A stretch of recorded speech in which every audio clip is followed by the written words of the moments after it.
Hello ladies and gentlemen, Azaka here. We're bringing to you another video for Conqueror's Blade published by Porus Interactive.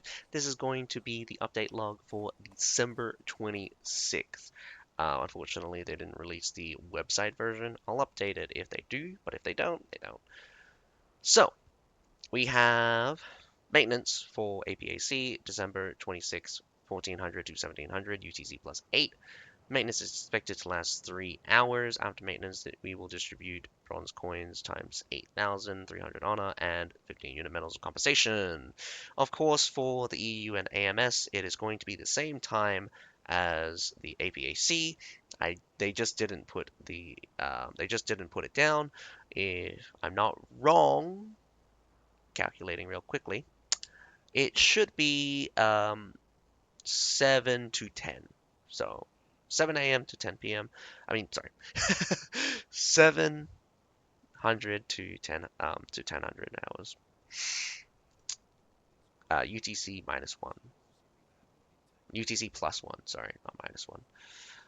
Um, so events. First of all, we have the events. Hedge of Pikes is open for a limited time. Epic Doctrines for Pole Armor are more likely to be found here.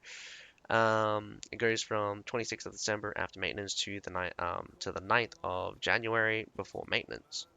We also have the new limited time attire chest, Evolving Divine Attires Olympus Gods is open. Upgradable hero attire Olympus Gods makes its debut. The Radiance of Olympus, the testament to the War God's will, by which the fate of this world will be determined. Under the shadow of divine war, all beings hold their breath.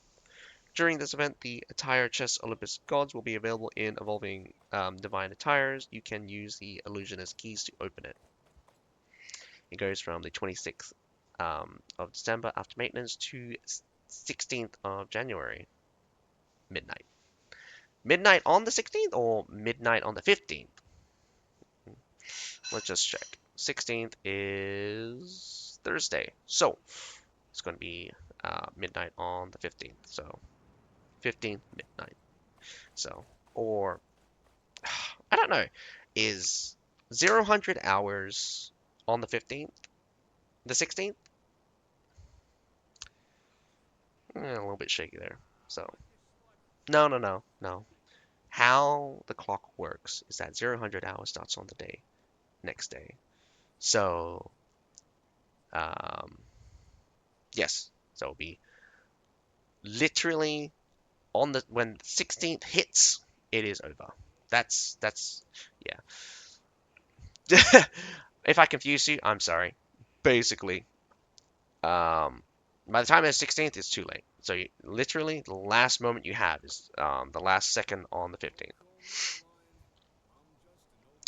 Acquisition. Obtain from the limited time attire chest evolving divine attires. You can receive all components.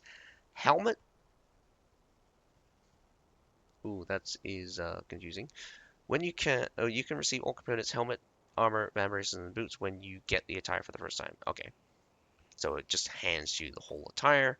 Upgrade. The attire is in tier 1 initially. You can upgrade it by consuming a certain amount of upgrading materials. Each upgrade increases by 1 tier, with the highest being tier 6. The attire starts at epic quality and evolves to legendary quality in tier 6. Sorry, in tier 4. Man.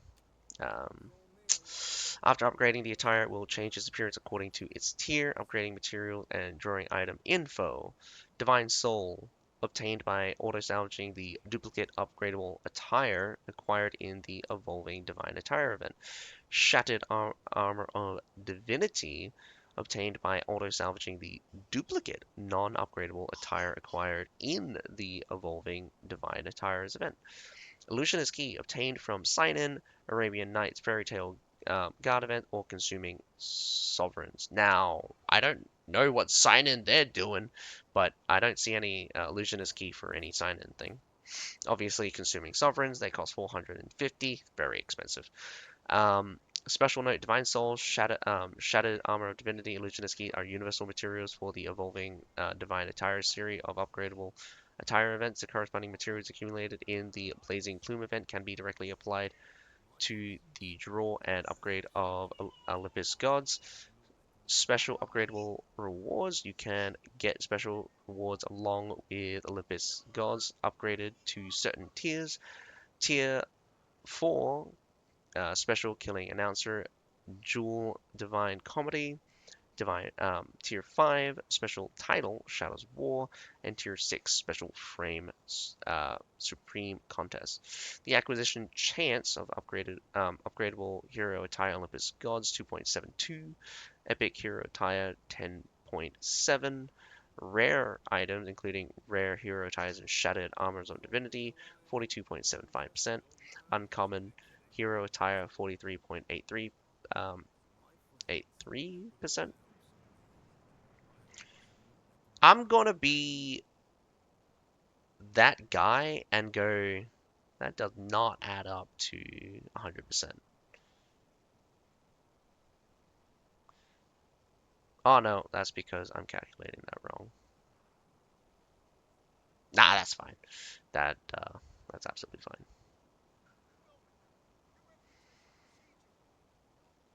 Please tell me that's fine because I'm about to go crazy if it's not.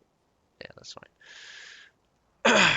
For detail chance, please check out the evolving divine attires. Uh, Additional note: after upgrading Olympus Gods to Tier 2, the Warrior, you can complete the exclusive attire achievement and unlock the avatar Lord of Bloodshed male, Sage of Foresight female. Olympus Gods owns a special background image in P personal attires. The components of Olympus Gods can be separately equipped, but the attire's visual effects are bound to the component. Limited time Christmas attire discount now available. Christmas is here. The shop's festive event is open, offering historical Christmas attires at half price discount. So we have hero attire, Santa's attire, Santa's helper's attire, gift bringer attire. I'm not sure if they brought back the sack. You do know, for those of you who don't know, the Santa skin has a sack during Christmas time. I'm not sure if that's returned or not, so I might have forgotten to put that back in. So hero horse attire, candy cane reindeer set, Christmas set, unit attire, gingerbread unit attire, festive elf unit attire. Again, a lot of immersion breaking for me. I really do hate everything about the immersion breaking things, so I understand that people like to celebrate Christmas. Just keep it out of my game. That should be about medieval bloodshed and stuff. Although we're also now in the ancient period, so I'm not sure. Like Conqueror's Blade has been shifting so far away from what I want it to be. I'm really at my wit's end. Oh man, again with another change to the shield and spear adjustment. So if you're wondering why I'm kind of like fed up reading about changes to the shield and spear, is that we also got a PTR update, and that also has some changes for the spear and shield. So let's see what they fixed, because honestly, some of these things already looking like things that I already complained about and still hit the live. So, fix the issue where the aim point did not match the actual impact point when shield spear heroes use Heracles throw and Heracles mounted throw. This is the deviated left at close range. This actually is hilarious because at a certain range, it actually hits true. That being said, the problem is that the problem is perspective. The origin of so what they did before was correct. The origin of the spear is where the character is not matching up with the reticule, is because they're offset. So at a certain distance, so they set it to a certain distance somehow. Um, so what's happening is that the actual character produces a projectile that's offset from where you're looking at with the camera. So previously it was always too low and to the left because the camera was so high, and again, your character's on the left. What they changed was instead of it being straight, so it's not now. Previously it was straight, so it just continuously went straight. They they offset the angle of the throw to match up at a certain distance, and they lifted the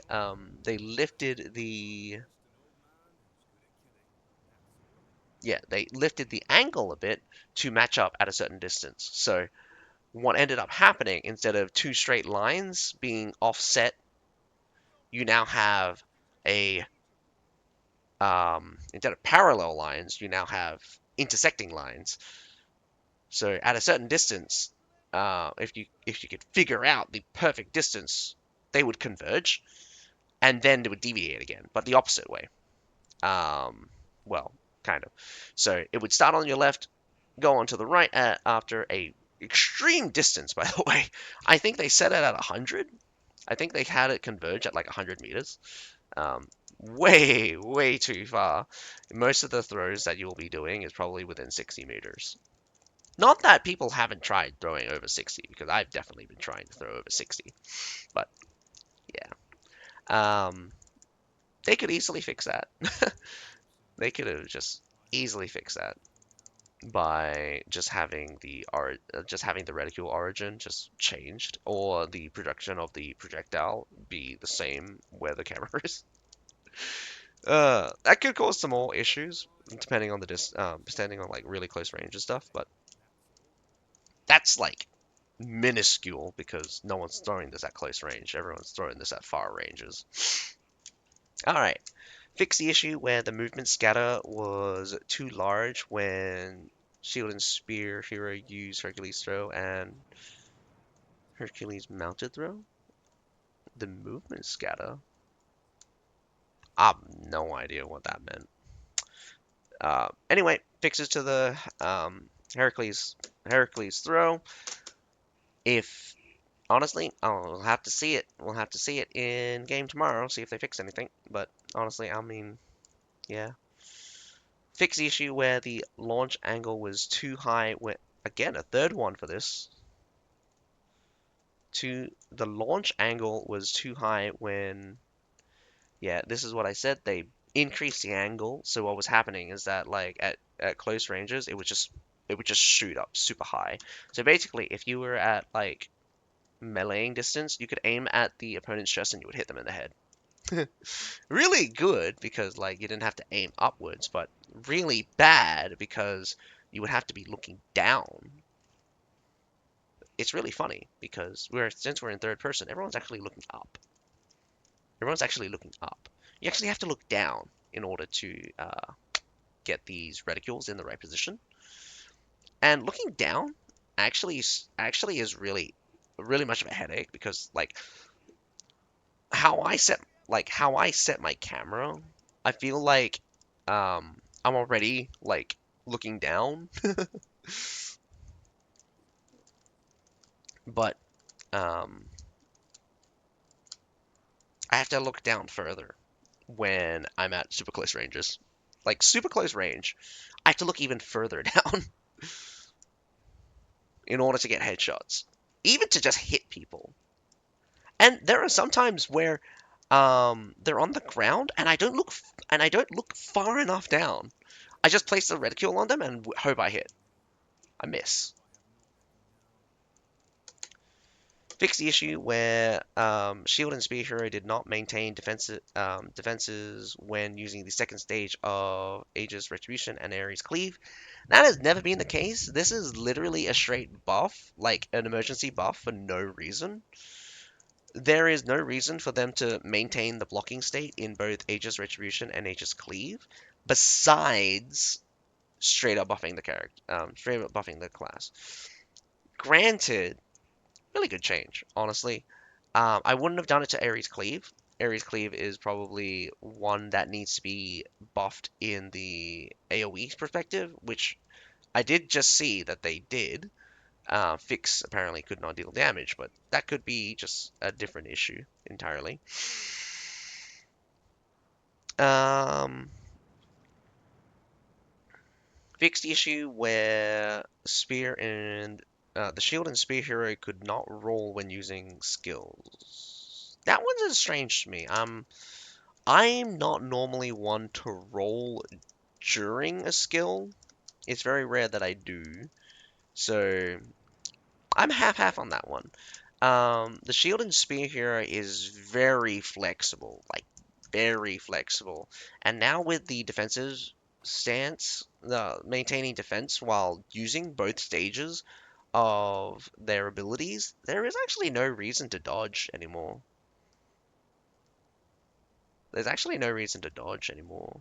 Most attacks won't ignore your block unless it's like thing, and even if you do roll out, you'll still get hit by it because the CC is really high. Because the CC is normally really large AOE. So I feel like they don't understand why that was an issue in the first place. Again, if it's consistency as well, if other heroes can do it, why not this one? So again, fine. It's kind of like a non-issue. Default field of view for Spear and Shield was too high and too far. Interesting. So they're changing the field of view for the Shield and Spear hero. Wonder if that's going to affect anyone else. Fix the issue where the second stage of Shield and Spear heroes could not deal damage. Yada yada yada. Fix the issue where Shield and Spear heroes were unable to roll within a certain period after leaving artillery. Oh, never experienced that one. Fix the issue where the cinematic camera effect disappeared when Poleaxe and Dual Blade heroes used Rough Justice and Mark for Death skills. Haven't used them since the changes to the camera. Fix the issue where the maximum field of view was too high when stretching the too high when stretching. Sorry. Fix the issue where the maximum field of view was too high when stretching the view for all weapon heroes. Were they were they getting goldfish eyes? I'm not sure. I'm not sure what they're talking about here. Normally, when you set the field of view too high, you get like a you get like a fisheye effects, where in front of you is very far away, but the sides is really close. Bugs fixed and other optimization fixed an issue where Liao's Ranger could not activate Vigorous Assault when too close to enemies. Vigorous Assault? I have no idea what Vigorous Assault is. Could be Devastation. I think it's called Devastation. I have no idea. I know the other one's called Bludgeon.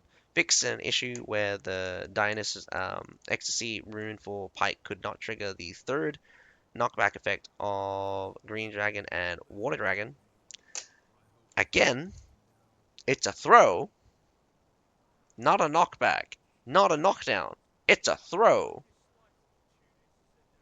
People, seriously, like, you've now called concussion stun. It's never been referred to as, well, sorry. Concussion is concussion. Don't call it stun all of a sudden, because it's not. It shouldn't be, because you've been using the terminology for concussion the entire time.